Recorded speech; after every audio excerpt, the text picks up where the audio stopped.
Зохиолч Жанцанбөрвийн Амгаланбаатар. Нүүргүй хүн.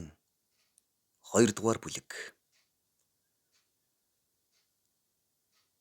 Тэр тех савслагаас энэгш цэлэрх хөх тэнгэрийн дор энэ ертөнцийн түмэн зүйлс бүрдэж Диваажингийн оронг цогцлоожээ. Монгол алтай нурууны өвөрбөл энэхүү говь тал хангай хосолсон өвөрмөц сонин тогтц бүхий уулсаар зээглэгдсэн үзэсгэлэн төгөлдөр шимт хөндийд хүм мал ан гөрөөс жигүүртэн шууд жижиг хорхой замб гөрүүл хүртэл ёроолоор төрсөн гэлтэй. Хараа цуцмалсаас сэрэлдэх хөх уулсын хянга эцэг тэнгэрийн хормойг түшиж элсэн хонгор хажлага юугаан уллан жийж энэхүү шим мандалд өрнсөн өнгөрсөн хийгээд ирээдүйг энэ цаг дор хүүрнэх мэт ихэмсэг ажаам.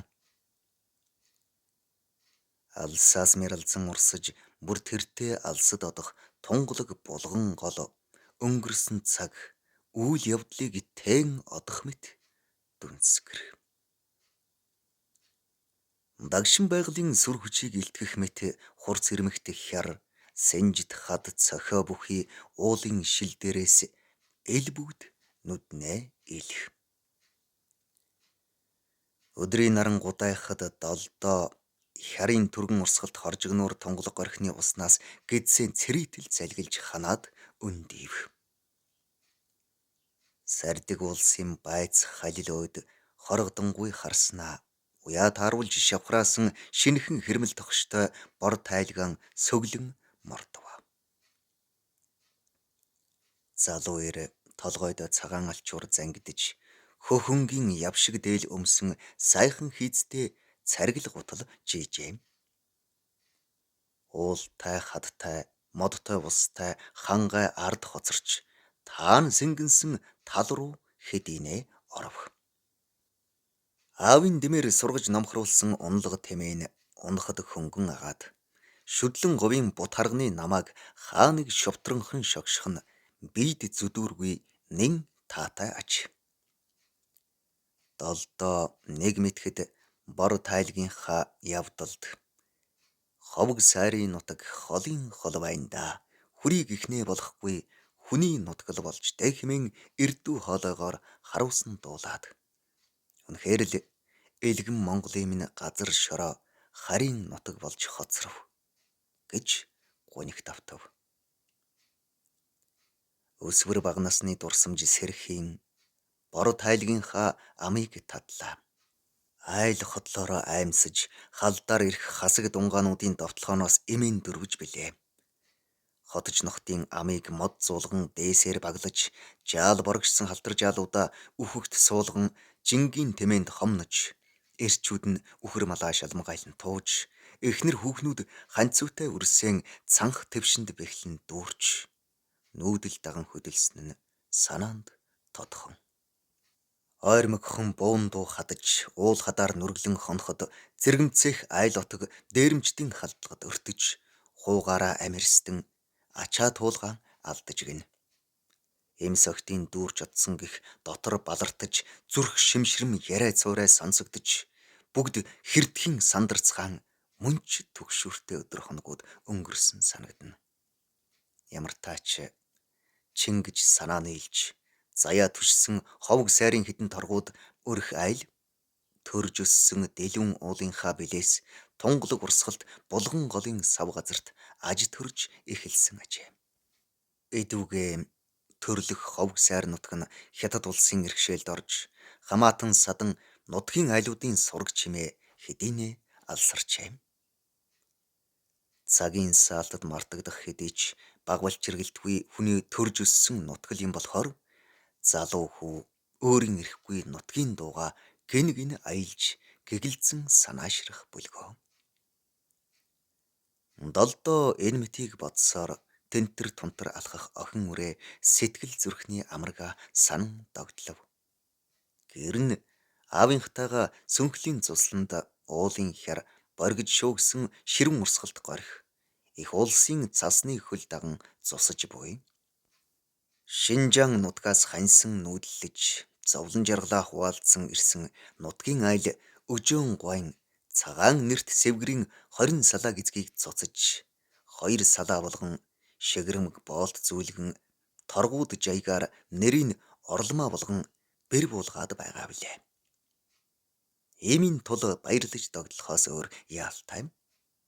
Чухамдаа аз жаргалаар бэлхэж яваач. Цаг цөвөн үүмсэн ард зүдүүртэй бэрх үед долдон эцэг даваа гэр хотлороо олны хөлөөс дайжиж бөөрцгөн амьдарцгаах хэдий ч эрхт төрийн элдв татвар татааснаас зугдах газар үгүй ач. Анх дугаар 5 жилийн төлөвлөгөө малын ногдол хурамжийг биелүүлэх гэж мах маягаан зулгаан үүлэн эдлэв. Даваагийн хотайлынхан эр суваа бядтай тэнхээтэй малаа сорчлон өгсөөр үлдсэн тэвэрэг муутай туняагүй малынх нь хорогдол гаарав. Ял шоронд орохгүй тулд өөрт бэлэн байхгүй шалгуурт тэнцэх эр малыг нутгийн хур хөрөнгөтэй чинэлэг малчтаас худалдаж авахаас өөр зам үлдсэнгүй. Эцэст нь мал махны ногдлоонд дарах гэж гал голомтон хөндөж бүрэн давхрахтай эсхий гэрээнд зарж борлуулсан билээ. Дүүгээржүүл барам 10 хонио бэлтгэл тохирох 5 хониор сольж, дээр нь 5 хонио хурганаас нь салган өгөв. 10 ямаага суваа үнэгээр сольж бэлтгэл тушаасны эцэст 2 унлагын тэмээ, 2 тугалтай үнэ, ганц туранхай морьтой үлдсэн даваагийнх амжиргаа зуулга доройтож арга чаргаа барав. Амин зуухийн эрхэнд эсгий туурга холтос мотгон эвлүүлж бургасаар үн босгож хангүй жолом овоохоо барьж нэг юм аргацаав. Юутайч 2 хүүгээ 5 жилийн төлөвлөгөөнөөс өмнөхөн гэрлүүлсэн нь барав болжээ. Цаашдаа хэрхэн амь зогоож амьдрах тухайд улам их сэтгэлийн зовлон эдлэнэ. Их санаж ирсэн газар 9 шөнө хоосон хоног гихчээр Шинжааны хасгууд хятадын эзлэн түрэмгийлэгчдийн дээрэм тонуул харгас дарлалаас зугатаан ирсэн ч төрийн буулга журам тогтоолоор амьдрал ядуурч туйлын зүдүүрт унсан нь гачлантай. Гэсэн хэдий ч эх нутгийн нойлог элгэн садны түшиг энх хамглан амьдралыг юугаарч сольшгүй билээ. Чухмал энэ үед хязгаар нутагт нэгэн дуйлаан дэгдэвэ. Хил давж Шинжаан нутаг өдөө нүүх санаархал бүхий айл өрхүүдийн тухай мэрсэр дуулдах болж даваагийн хот айлд хэдийнэ хүрв. Цуурхал сонсогдон ам дамжин гаарсан боловч чухамдаа ямар хүмүүс хизээ хил тавах тухайг тодорхой үл мэдэн дэмийл тэр энэ гэж бийсээ хардан бурцгаана. Улмаар өвсөн тассан төмөр мэт гаарахад малын тоо толгой арьс ус ноос noloурын ногдол татварт нухлуулсан айл өрхүүд засаг төрийн бодлогыг төдийл таашаахгүй мөнөх нүүдлийг битүүхэндээ хүлээх маягтай болов. Даваагийн тусд гарсан том хүү жаарай тэр нэгэн өдөр сумын зарлага үеэл дунцгийн хамт сөнхөлийн тагт зусах аавын хараа буув.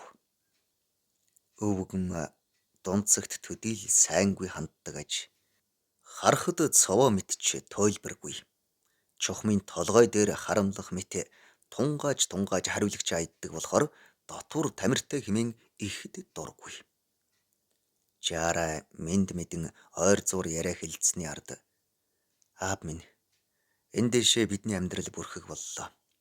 Дөрсөн нутаг хамаатан садан үндэснэгт торгуудууд маань төрлөх нутаг ховг сайр ил тарвагтайда төвшин сайхан амьдрах боллоо.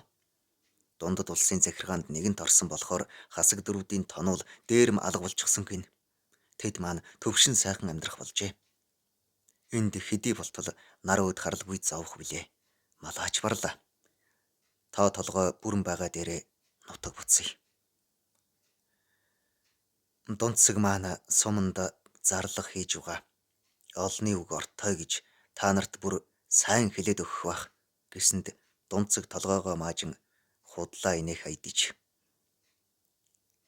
Бидний хэдэн санааны илсэн улс тун удахгүй дэлгэн улаа зорих хэлцээтэй байгаа. Тийм болохоор ураг төрөл удам судраан бодож хэл дуулгаж ирлээ. Хамт явх улсаа бүртгэж нэрс цуглуулж явна хэмээв. Даваа үгэн гаанс тамхиа сэтгүрдэн дуугүйхэн сууна. Өлөн харцтай дунцаг өвгний царайг толдож харц тулгарнгуут дальдж хаж. Жаарай шийдэмгий царайлна. Удтал суусан өвгөн хөөхтүүдийн үгийг сонслоо. Тэр яриадугаа санаа нийлсэн улсаас чинь миний таних хэн байна? Нэрлэж хүхэв. Тогтоо томоотой нас суусан улс байгаа л үсттэй хэмээхүй. Жаарай дунцаг тийш толгой дохин альхөө хэл хэмээхүй. Дунцаг аа гэж ээрэн түлэмжгүй чойдог гэлэн баяда мухар гээд ангалцхад хэш очиж чойдог гэлэн хохид толгой тэрл дутаж гин. Түлэмж мухар хоёр яахав? Засаг тушаасан хэдэн малынхаа хойноос амиа тавих л гэж байгаа нь тэр. Мухар яахав? Угаасаа эцэг нь дотор хүн гээд мод толгойгоо өгсрүүлэн хэд нэрснэ. Дунцаг өөд хандан. Бид хааш та Монгол улсын албан ёсны иргэд тул сэтгэлийн хөөрлөөр шийд гаргах нь гомой хэрэг болно. Хуулинд ч харш эндээшээ цаг төр уйсна биз.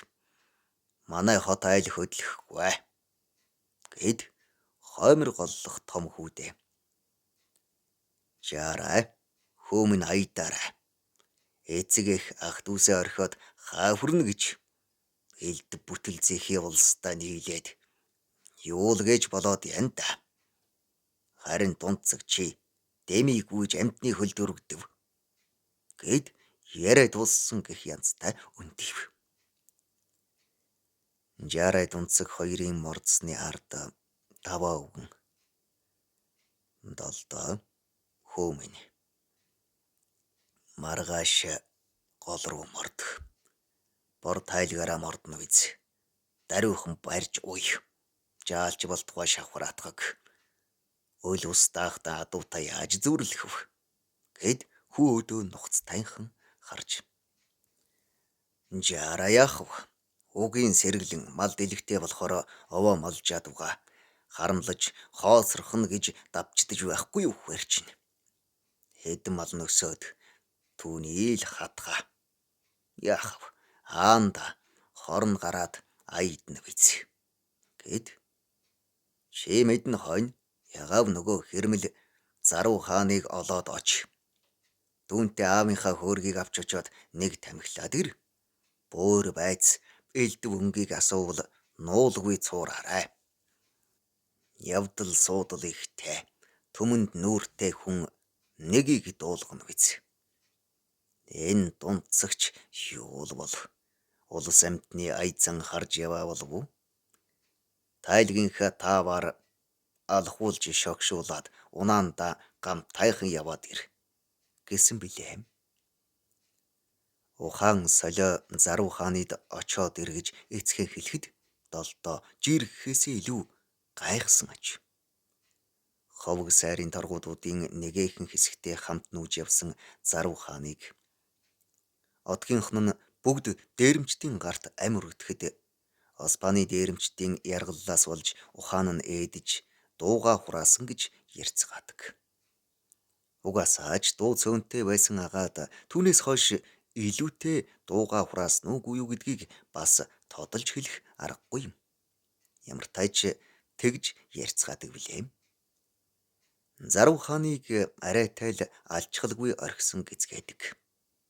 Мөнхөө Заруу хаан өөрийн ухаан самбаагаар ам гарвуу алисхүүл ухаан сааталтайда ам хэлтрвүү гэдэг тухайд хэнч ойшоож бодоогүй.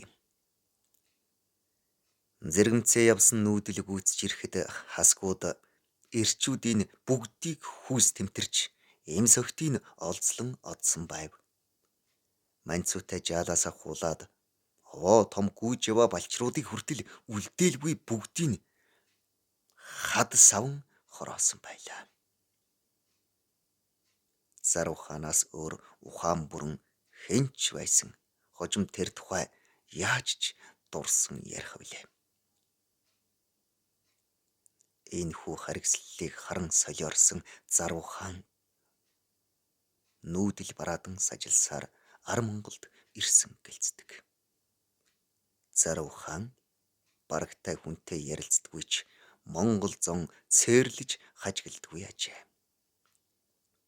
Харин ч хинээс гарсан цуугийг мэдэхгүй ч түүнийг очсон айл нь сайн дайлж цайлан өглөг өгч баярлуулбал тэр айлдаа сайн байдаг гэлцэх. Хөөхөр олны дэмээр хоосон хонохгүй хоёр идэхгүй ч бор ходоодоо тов хийтэл божиглон амьдардаг билээ. Эзэг нь нэгэнтээ долдоог зарв хаантай уулзсан үгийг сонсоод иргэсэн учраас долдоо ийхүү түүнийг зорин явж байгаа нь энэ билээ. Хоёрдугаар бүлэг төгсөв.